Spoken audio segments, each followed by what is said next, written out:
नमस्कार दोस्तों, welcome to 10x trader. मैं हूं राजेश कुमार और इस चैनल पे मैं बात करता हूं कुछ ऐसे स्टॉक्स के बारे में जो हमको शॉर्ट टर्म के अंदर काफ़ी अच्छा खासा रिटर्न दे सकते हैं, क्योंकि उनके टेक्निकल्स हमें काफ़ी अच्छा नज़र आ रहे होते हैं। और साथ ही साथ मैं ये भी ध्यान रखता हूँ कि उन स्टॉक्स के फंडामेंटल्स भी ठीक ठाक होने चाहिए, जो प्रमोटर्स का होल्डिंग काफ़ी अच्छा होना चाहिए।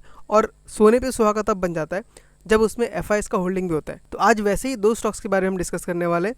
पहला स्टॉक जो बहुत ही कॉमन है और एक ऑलरेडी लार्ज कैप कंपनी बन चुकी है, लेकिन हमें उसमें एक बहुत अच्छा खासा अपॉर्चुनिटी मिल रहा है। तो चलिए हम सबसे पहले उस कंपनी का चार्ट देख लेते हैं। आप यहाँ पे देख सकते हैं डेली चार्ट है, पहले मैं इसको वीकली पे दिखाया था। अब देख सकते हैं हमको वीकली चार्ट में दिख रहा है कि क्लियरली कंपनी ने हमको ब्रेकआउट देकर रखा हुआ है। तो सबसे पहले मैं यहाँ पे रेजिस्टेंस ड्रॉ कर लेता हूँ। आप देख सकते हैं यहाँ पे एक रेजिस्टेंस था जो कि 2011 में बना था, जो कि 400 के आसपास का था। नेक्स्ट सेम रेजिस्टेंस आपका बना है 2014 में, और उसके बाद एक और रेजिस्टेंस बना है 2015 में।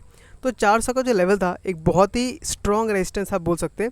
उसका स्टॉक काफ़ी नीचे आया, आप देख सकते हैं नीचे से टच किया 100 रुपीज़ का, यानी कि स्टॉक आपका 76% करेक्ट हो चुका था। और इसने टाइम लगाया 2015 से लेके अराउंड 2021 का, यानी 6 साल तक स्टॉक ने आपको अपमूव नहीं दिया, वो नीचे रहा। आपका अपॉर्चुनिटी बहुत लॉस हुआ और स्टॉक ने बहुत अच्छा खासा हमको डाउन टर्न भी दिखाया। लेकिन उसके बाद आप देख सकते हैं स्टॉक ने हमको ब्रेकआउट दिया है, और ब्रेकआउट हमको देने के बाद स्टॉक काफ़ी ऊपर जा रहा है। आप यहाँ पे देखिए इस जगह पे हमको ब्रेकआउट मिला फरवरी 2024 में, और उसके बाद स्टॉक ने हमको लगभग 33% का रिटर्न दिया 231 डेज के अंदर, जो कि काफ़ी अच्छा रिटर्न है। लेकिन अब हम देखने का ट्राई करते हैं कि इसके ऊपर जिसका टारगेट है वो कितना हो सकता है। तो टारगेट निकालने के लिए आपको सिंपली जो कप पैटर्न बनता है उसके डेप्थ को मेजरमेंट करना चाहिए और ऊपर लाके खड़ा कर देना चाहिए जहाँ पे हमको ब्रेकआउट मिला। तो आप देख सकते हैं जो टारगेट निकल के इसका आ रहा है वो 700 के आसपास का आ रहा है। और परसेंटेज में अगर देखें तो ये ऑलरेडी 30% मूव कर चुका है। तो यहाँ से अगर हम देखिए परसेंटेज में, तो आपको अभी भी कम से कम 50% तक रिटर्न मिल सकता है। ये क्लियर एक राउंडिंग बॉटम फॉर्म हुआ है और राउंडिंग बॉटम को हमको ब्रेकआउट भी मिल चुका है। तो ये है कोल इंडिया। इस स्टॉक के ऊपर नज़र बना के रखिए, मैंने अभी तक लिया नहीं है, लेकिन चलिए आपको मैं फंडामेंटल्स भी दिखाता हूँ। आप देख सकते हैं मार्केट कैप लगभग 3 लाख करोड़ का है, यानी कंपनी एक लार्ज कैप कंपनी है। आपको ऐसा पॉसिबल इसमें नहीं है कि ये मल्टीपैग रिटर्न दे दे, 10-20 गुना हो जाए, ये पॉसिबल नहीं है। बट आपको 30-40-50% तक का रिटर्न काफ़ी अच्छा खासा मिल सकता है। स्टॉक का प्राइस ट्रेडिंग देखें तो सिर्फ 8 के प्राइस ट्रेडिंग पे चल रहा है, यानी कंपनी बहुत ज़्यादा ओवरवैल्यूड नहीं हुआ है। डिविडेंड यील्ड अगर देखें तो 5.2% का है, जो कि बहुत ही बढ़िया डिविडेंड यील्ड हमको मिल रहा है। ROC देखें तो 63% का है, ROE 52% का है, यानी कंपनी के फंडामेंटल्स बहुत ही स्ट्रॉग है, डिविडेंड यील्ड बहुत ही अच्छा है, कंपनी हमको बहुत सस्ते वैल्यूएशन में मिल रहा है। और यहाँ के हम देख लेते हैं कि इन्वेस्टर्स में क्या हमको दिखता है। तो आप देख सकते हैं शेयर होल्डिंग पैटर्न में हमें दिखाई दे रहा है प्रमोटर्स के पास अराउंड 63% है, जो कि बेसिकली गवर्नमेंट ऑफ इंडिया है। FIs के पास अगर देखिए तो उनके पास 8% है, जो कि ठीक ठाक स्टेक है। DIs को देखिए तो उनके पास 23% है, और वहीं पे अगर पब्लिक का देखें तो ओनली 5% है। तो जब भी ऐसा देखा गया है कि जो बड़े इन्वेस्टर्स है, जो स्मार्ट मनी है, उनके पास अगर बहुत बड़ा स्टेक है, तो स्टॉक जब अपमूव स्टार्ट करता है तो बहुत ऊपर तक चला आता है। तो ये मौका हमको मिस नहीं करना है। आप देख सकते हैं सिर्फ 5% स्टेक पब्लिक के पास है। स्टॉक ने रिसेंटली ब्रेकआउट भी दिया है, तो स्टॉक अपने टारगेट को जरूर हिट करेगा। इस चीज़ को ध्यान में रखते हुए आप लोग ट्रेड कर सकते हैं, लेकिन ध्यान रखिएगा मैं यहाँ पर जो भी बातें कर रहा हूँ वो मेरा ओपिनियन है। ऐसा 100% हो जाएगा मैं भी नहीं बोल सकता, आप भी नहीं बोल सकते, कोई नहीं बोल सकता। स्टॉक मार्केट में आपको अपना एनालिसिस करना है, उसके बाद आपको अपना पोजीशन साइजिंग को देखना है। अगर आप एक ही स्टॉक में सारा पैसा डाल देंगे तो हो सकता है आप गलत हो जाओ, मैं गलत हो जाऊँ, और उसकी वजह से बहुत ज़्यादा लॉस हो सकता है। इसलिए हमें क्या करना चाहिए, किसी भी एक स्टॉक में बहुत पैसा नहीं लगाना चाहिए। हर स्टॉक में आपके पास मान लीजिए अगर आपको ज़्यादा से ज़्यादा लगाना है किसी एक स्टॉक में, तो अपने पूरे कैपिटल का 10% लगाइए, जो कि स्टिल रिस्की है, लेकिन फिर भी आप मैक्स 10% लगा सकते हैं। बट ये डिसीजन मैं आपके ऊपर छोड़ता हूँ, क्योंकि मैं रिकमेंडेशन नहीं कर सकता। मैं सिर्फ यहाँ पे डिस्कस कर सकता हूँ, अपना एनालिसिस आपके सामने पेश कर सकता हूँ। तो ये था कोल इंडिया के बारे में। मैं फिलहाल इसमें इन्वेस्टेड नहीं हूँ, लेकिन मैं अपॉर्चुनिटी देख रहा हूँ। अगर मुझे थोड़ा और नीचे मिलता है तो मैं जरूर इसमें बाय करूँगा। चलिए कोल इंडिया के बाद देखते हैं एक दूसरा स्टॉक जिसका नाम है आरती सर्फेक्टेंट्स, और ये एक स्मॉल कैप कंपनी है। आप देख सकते हैं ये ओनली 760 करोड़ की कंपनी है, अभी तक 1000 करोड़ भी नहीं पहुँचा है। प्राइस ट्रेंडिंग का देखें तो 40 के आसपास है, जो कि बहुत ही ओवर वैल्यूड भी नहीं है और अंडर वैल्यूड भी नहीं है, मेरे ख्याल से फेयरली वैल्यूड है। इतनी छोटी कंपनी अगर अच्छा खासा ग्रोथ दिखाती है तो 40 का प्राइस ट्रेंडिंग डिजर्व करती है।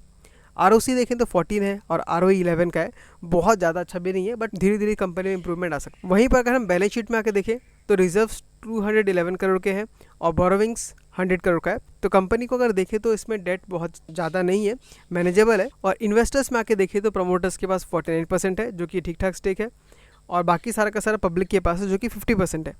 अब यहाँ पे अगर हम एक्सपेंड करके देखेंगे तो आप देख सकते हैं कि पब्लिक के पास जो 50% है उसमें से 2% पद्मिका प्रोजेक्ट के पास है, फिर 1% मूलराज चंदूलाल गाला के पास है, निशांत प्रदीप शाह के पास है, प्रदीप कुमार सोंथालिया के पास है, तो आप देख सकते हैं कि 50% का जो स्टेक है उसमें से 5% कुछ बड़े लोग होल्ड कर रहे हैं, तो फिर भी 45% पब्लिक के पास है। लेकिन फिर भी शेयर होल्डिंग पैटर्न जो है काफ़ी ठीक ठाक ही है, क्योंकि कंपनी बहुत ही छोटी है। इतने छोटे कंपनी में बड़े बड़े इन्वेस्टर्स जनरल नहीं आते हैं, तो अगर आप रिस्की ट्रेडर है तो इसमें आप स्टेक ले सकते हैं। अब चलिए आपको दिखाता हूँ चार्ट में आके। तो चार्ट में आप देख सकते हैं ये वीकली चार्ट है, डेली चार्ट पे नहीं है। आप ये लास्ट कैंडल जो बना है उसको देखिए, 16 सितंबर का जो कैंडल है, कितना बड़ा कैंडल बना हुआ है। और ऐसे कैंडल को हम बोलते हैं मारुबुजो कैंडल। इस कैंडल का विक नहीं है, आप देखिए ऊपर का हल्का सा विक, इसको इग्नोर कर सकते हैं। इस कैंडल का विक बिल्कुल भी नहीं है।